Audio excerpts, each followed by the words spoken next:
প্রিয় ভাই ও বোনেরা, মৃত্যু যখন চলে আসবে তখন সম্পদে ভরা এই বিস্তৃত পৃথিবী, ভোগ বিলাস ও বিনোদন সামগ্রীতে পরিপূর্ণ এই রঙিন পৃথিবী সংকীর্ণ হয়ে যাবে।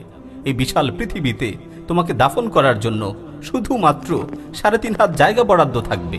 মাটির নিচের সেই অন্ধকার কবরে তোমাকে একা রেখে আসা হবে। তুমি জানো কি কারা তোমাকে বহন করে সেই অন্ধকার কবরে রেখে আসবে? তোমার বাবা, তোমার বন্ধু, তোমার আদরের সন্তান, তোমার প্রিয়জনেরা তোমাকে কাঁধে বহন করে সেই অন্ধকার কবরে রেখে আসবে। সেই নির্জন ও একাকিত্বের ঘরে তোমাকে মাটি চাপা দিয়ে রেখে আসা হবে। সবাই তোমাকে দাফন করে নিজ নিজ ঘরে ফিরে আসবে। আজকে তুমি যাদেরকে এত ভালোবাসো, যাদের জন্য দিনরাত পরিশ্রম করো, তারা কেউই তোমার সাথে থাকবে না।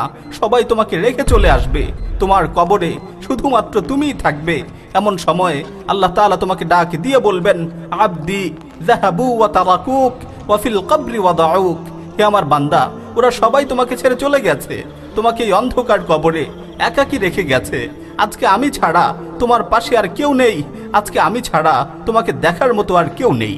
প্রিয় ভাই ও বোন, আল্লাহর কসম করে বলছি, সেই কঠিন মুহূর্তে তোমার চোখের সামনে তোমার অপরাধগুলো একের পর এক ভেসে উঠতে থাকবে, আর তুমি আফসোস ও পরিতাপের সাথে চিৎকার করে বলতে থাকবে, ইয়া লাইতানি কদ্দামতু লি হায়াতি।